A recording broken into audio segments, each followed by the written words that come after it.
এই 5টা কারণে স্ত্রীর প্রতি স্বামীর আকর্ষণ কমে যায়।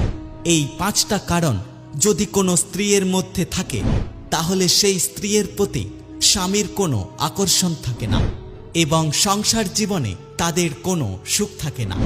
ধীরে ধীরে সংসারে কলহ বাড়তে থাকে এবং অবশেষে ডিভোর্স পর্যন্ত হয়ে যায়।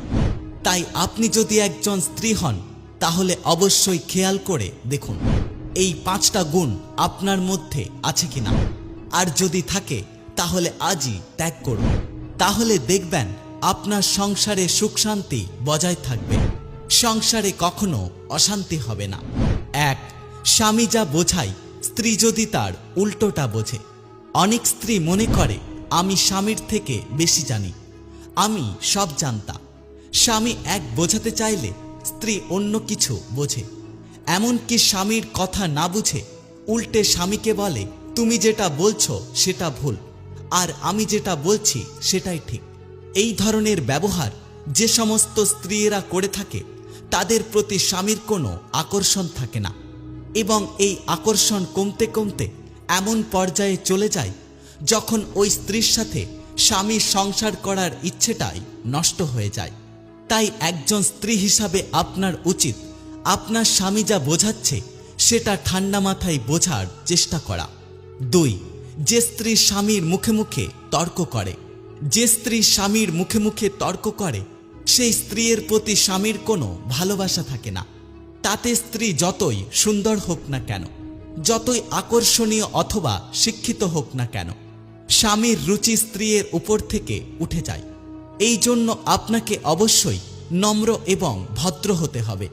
যে স্ত্রী স্বামীর মুখে মুখে তর্ক করে না এবং স্বামী রেগে গেলে চুপ থাকে, সেই সমস্ত স্ত্রীকে একজন স্বামী মন প্রাণ দিয়ে ভালোবাসে। 3. যে সমস্ত স্ত্রী স্বামীর মতামতের বাইরে গিয়ে কাজ করে।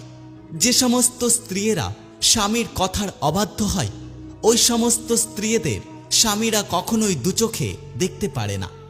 যারা কোনো বিষয় নিয়ে স্বামীর সাথে কোনো আলোচনা করে না, নিজের মর্জি মতো চলার চেষ্টা করে এবং স্বামীর কথাকে কোনো পাত্তা দেয় না, এই সমস্ত স্ত্রীদের স্বামীরা কখনোই পছন্দ করে না।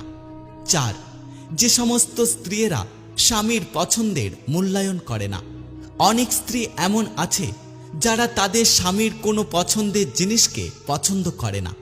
ধরুন তার স্বামী তার জন্য কোনো একটা জিনিস পছন্দ করে নিয়ে আসলো, তখন স্ত্রী মুখের ওপর বলে আমার এই জিনিসটা পছন্দ নয়, তুমি যে জিনিসগুলো পছন্দ করো তোমার পছন্দ মোটেই ভালো নয়। আর এই ধরনের ব্যবহার একটা স্বামীর মনকে ভেঙে দেয়। তাই আপনি যদি একজন স্ত্রী হন আর আপনার স্বামী যদি আপনার জন্য কোনো কিছু পছন্দ করে নিয়ে আসে তাহলে তার পছন্দকে মূল্য দিন, দেখবেন আপনার সংসারে সুখ শান্তি বজায় থাকবে। 5.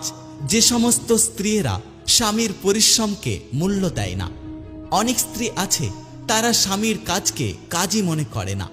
স্বামী যদি কোনো ছোটখাটো কাজ করে তাহলে তারা দিনরাত তাদের স্বামীকে কথা শোনায়, আর স্বামী যদি দিনরাত কষ্ট করে কাজ করে তা সত্ত্বেও তারা খুশি থাকে না এবং স্বামীর কাজকে কখনোই কাজ বলে মনে করে না, দিনরাত তাকে কথা শোনায়। স্বামী যখন কাজ থেকে বাড়ি ফেরে তার উপরে আদর যত্ন দেখায় না। এই ধরনের স্ত্রীদের পুরুষরা একদমই পছন্দ করতে পারে না। তাই এই 5টি গুণের মধ্যে যদি আপনার মধ্যে কোনো একটি থাকে তাহলে আজই ত্যাগ করুন, দেখবেন আপনার সংসার সুখ এবং শান্তিতে ভরে গেছে। এ বিষয়ে আপনার কি মতামত? স্বামী পরক্রিয়া করছে এটা জানতে পারার পর আপনার অ্যাকচুয়ালি কি করা উচিত? বিবাহিত জীবন, ভালোবাসা, আস্থা ও সম্মান, এই 3টা স্তম্ভে গড়ে ওঠা একটা সুস্থ সম্পর্ক। কিন্তু কখনো কখনো এই স্তম্ভগুলোর একটিতে চিড় ধরলে সম্পর্কের ভবন নড়বড়ে হয়ে পড়ে। স্বামীর পরক্রিয়া অর্থাৎ অন্য নারীর সঙ্গে প্রেমের সম্পর্ক এমন একটা জটিল সমস্যা যেটা যে কোনো স্ত্রীর জন্য মানসিকভাবে খুব কষ্টদায়ক হতে পারে। এই পরিস্থিতিতে আবেগে ভেসে ভুল সিদ্ধান্ত না নিয়ে ধৈর্য এবং বুদ্ধিমত্তার সঙ্গে পদক্ষেপ নিন। 1. স্ত্রীর করণীয়: তাড়াহুড়ো করে কোনো সিদ্ধান্ত নেবেন না। প্রথমে নিজেকে সংযত রাখুন, ওর থেকে কথা শুনে কিংবা অনুমানের ওপর ভিত্তি করে সিদ্ধান্ত নেবেন না। আগে নিশ্চিত হন সত্যি কি স্বামী পরক্রিয়া করছে নাকি আপনি ভুল বুঝছেন। 2. আগে প্রমাণ সংগ্রহ করুন। আপনার মনে যদি সন্দেহ থাকে তাহলে ধৈর্যের সঙ্গে প্রমাণ সংগ্রহ করুন। সরাসরি তাকে না জানিয়ে মেসেজ, ফোন, কল বা তার আচরণের পরিবর্তনে মনোযোগ দিন। 3. আলাপ করুন, তর্ক নয়। একসময় সুযোগ করে স্বামীর সঙ্গে খোলামেলা আলোচনা করুন, জোর করে নয়। এবং ভালোবাসা ও কষ্টের অনুভূতির কথা বলুন। তর্কে না গিয়ে বোঝানোর চেষ্টা করুন আপনি তাকে কতটা ভালোবাসেন এবং তার এই ব্যবহারের জন্য আপনি কতটা কষ্ট পাচ্ছেন। 4. নিজেকে মূল্য দিন। আপনার নিজের আত্মসম্মান, মানসিক স্বাস্থ্য এবং সুখে মূল্য আছে। আপনি শুধুমাত্র স্ত্রী নন, একজন নারী, একজন মানুষ। তাই নিজের অবশ্যই যত্ন নিন। নিজের আত্মবিশ্বাসকে সবার প্রথমে গড়ে তুলুন। 5. বাড়ির বয়স্কদের বা বিশ্বস্ত কাউকে জানান। যদি নিজের মাধ্যমে সব সামলানো কঠিন হয়ে যায় তাহলে মায়ের মতো বিশ্বস্ত কোনো বড়দের জানাতে পারেন, যিনি আপনাকে এই বিষয়টা বুঝতে এবং সমাধানের জন্য সাহায্য করবে। 6. কাউন্সেলিং বা থেরাপি নেওয়া। বর্তমানে অনেক দম্পতি থেরাপিস্টের সহায়তায় সম্পর্ক ঠিক করছেন। দুজনে মিলে কোনো প্রফেশনাল রিলেশন কাউন্সিলরের কাছে যেতে পারেন। 7. সন্তানের কথা ভাবুন। আপনারা যদি বাবা মা হন তাহলে সিদ্ধান্ত নেওয়ার সময় সন্তানের ভবিষ্যতের কথা অবশ্যই ভাবতে হবে। 8.